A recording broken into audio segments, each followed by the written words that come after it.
બગદાણાના બહુચર્ચિત નવનીત બાલધ્યા અને જયરાજ આહિર કેસમાં જયરાજ આહિરને હવે જામીન પર મુક્તિ મળી ગઈ છે અને હવે જયરાજ આહિર સહિત જે 6 આરોપીઓના જામીન મંજૂર થયા હતા એ બધા જ આરોપીઓ જેલમાંથી બહાર આવી ચૂક્યા છે।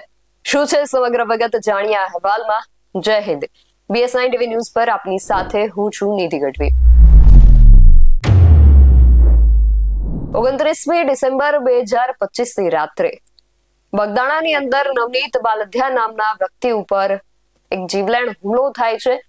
8 જેટલા શખ્સો દ્વારા એમની ઉપર આ હુમલો કરવામાં આવે છે અને ત્યારબાદ ઈજાગ્રસ્ત નવનીત બાલધ્યાને મહુવાની હનુમંત હોસ્પિટલની અંદર દાખલ કરવામાં આવે છે, જ્યાં નવનીત બાલધ્યા દ્વારા એવું નિવેદન આપવામાં આવે છે કે મારે ઉપર જે હુમલો કરાવવામાં આવ્યો છે એ માયાભાઈ આહિરના પુત્ર જયરાજ આહિર દ્વારા કરાવવામાં આવ્યો છે। નવનીત બાલધ્યાના આક્ષેપ અને આ જે નામ સામે આવ્યું, ગુજરાતની અંદર આ નામ ખૂબ જાણીતું નામ હોવાના કારણે આ જે મુદ્દો છે એ ગુજરાતભરની અંદર ચર્ચાવા લાગ્યો। ત્યારબાદ નવનીત બાલધ્યા દ્વારા એવા આક્ષેપ કરવામાં આવ્યા કે મેં પોલીસ સામે નામજોગ ફરિયાદ નોંધાવી હતી, પરંતુ પોલીસે જયરાજ આહિરને બચાવવા માટે પ્રયાસ કર્યા અને પોલીસ દ્વારા અજાણ્યા શખ્સો વિરુદ્ધ ફરિયાદ નોંધવામાં આવી। ત્યારબાદ પોલીસ દ્વારા પણ જયરાજ આહિરને જાણે ક્લીન ચિટ આપવામાં આવ્યું હોય એ રીતે જે 8 આરોપીઓ આ હુમલાની અંદર સામેલ હતા એમનું જ નામ ફરિયાદની અંદર દાખલ કરવામાં આવ્યું હતું અને એમની જ ધરપકડ કરવામાં આવી અને ત્યારબાદ ફરિયાદની અંદર જયરાજ આહિરનું નામ દાખલ કરવા માટેની જે માંગ હતી એ પ્રબળ બની અને ત્યારબાદ જે થયું એ સૌ કોઈ જાણે છે કે કોળી સમાજ એકત્ર થયો। કોળી સમાજના જે રાજકીય આગેવાનો હતા એ બધા નવનીત બાલધ્યાની બહારે આવ્યા।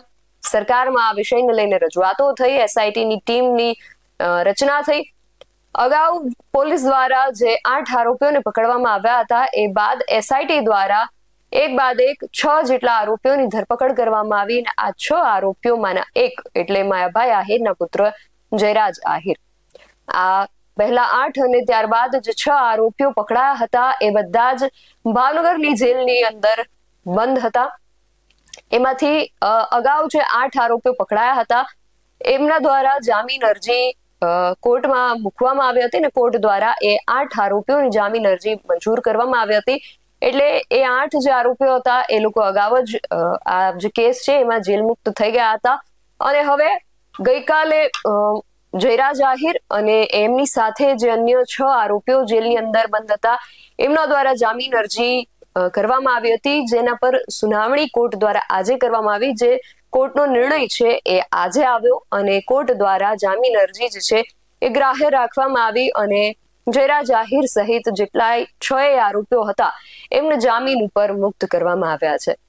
આ જામીન ઉપર એમને જે મુક્ત કરવામાં આવ્યા છે એના માટે અમુક શરતો રાખવામાં આવી છે, જેમાં એવું પણ કહેવામાં આવ્યું છે જે સામાન્ય શરતો હોય છે કે તમે રાજ્ય કે દેશ નહીં છોડી શકો। જો તમારી પાસે પાસપોર્ટ છે તો તમારે પોલીસ પાસે જમા કરાવવો પડશે। જ્યારે પણ પોલીસ તમને પૂછપરછ માટે બોલાવે છે ત્યારે તમારે હાજર થવું પડશે, પરંતુ એ સાથે જ જયરાજ આહિરને એવી પણ શરતો રાખવામાં આવી છે કે તમે સોશિયલ મીડિયા પર આ વિષયને લઈને કોઈ પણ પ્રકારનું નિવેદન આપી શકતા નથી અથવા તો મીડિયા પાસે પણ તમે આ કેસને લઈને કોઈ પણ પ્રકારનું નિવેદન નહીં આપી શકો।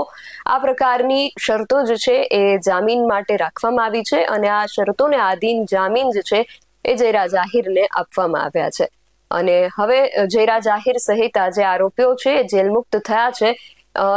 ભાવનગર જિલ્લા જેલની અંદર બંધ આ આરોપીઓ જેલમાંથી બહાર આવ્યા તેના દ્રશ્યો પણ સામે આવી રહ્યા છે।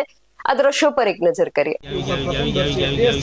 આ કેસના જે લોકો છે તે અત્યારે છૂટી છૂટ્યા છે, સીધી તેમની સાથે વાત કરીશું। જયરાજભાઈ, 14 દિવસ પછી આપને જામીન મળ્યા છે, જયરાજ આહિર ભાવનગર જિલ્લા જેલથી બહોળા રવાના થયા છે।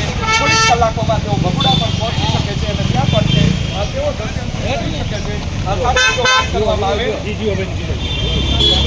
તો હવે આ કેસમાં આગળ શું થાય છે? 14 જેટલા આરોપીઓ આ જ જેલની અંદર બંધ હતા અને હવે જયરાજ આહિર 14 દિવસના અંતે જેલની બહાર આવી ચૂક્યા છે, જેલમાંથી મુક્ત થઈ ચૂક્યા છે। એટલે હવે આ કેસની અંદર આગળ શું થાય છે એના પર ખાસ સૌની નજર રહેશે, કારણ કે નવનીત બાલદિયા અને એમના જે સમર્થકો છે, એમના વકીલો છે, એમના દ્વારા એવું કહેવામાં આવી રહ્યું છે કે હવે આ કેસને અમે હાઈકોર્ટની અંદર પડકારીશું અને આગળ અમને ન્યાય મળે એ માટે અમે પ્રયત્નો કરીશું. અને હવે અત્યારે નવનીત બાલદિયા અને જયરાજ આહિર પણ હવે જેલ મુક્ત થઈ ચૂક્યા છે, એટલે માટે હવે આગળ આ બંને લોકો શું પગલાઓ લે છે, ફરિયાદી અને આરોપી આ કેસની અંદર આગળ જતા શું પગલા લે છે એના પર ખાસ સૌની નજર રહેશે. તમારું આ વિષયને લઈને શું માનવું છે અમને કમેન્ટ કરીને ચોક્કસથી જણાવજો. આવા જ વધુ અહેવાલો સાથે મળતા રહીશું. તમે અમારી યુટ્યુબ ચેનલને સબસ્ક્રાઇબ કરવાનું અને અમને ફેસબુક અને ઇન્સ્ટાગ્રામ પર ફોલો કરવાનું ભૂલશો નહીં. બાકી નવી અપડેટ્સ માટે આપ જોતા રહો BS9 TV ન્યૂઝ. નમસ્કાર.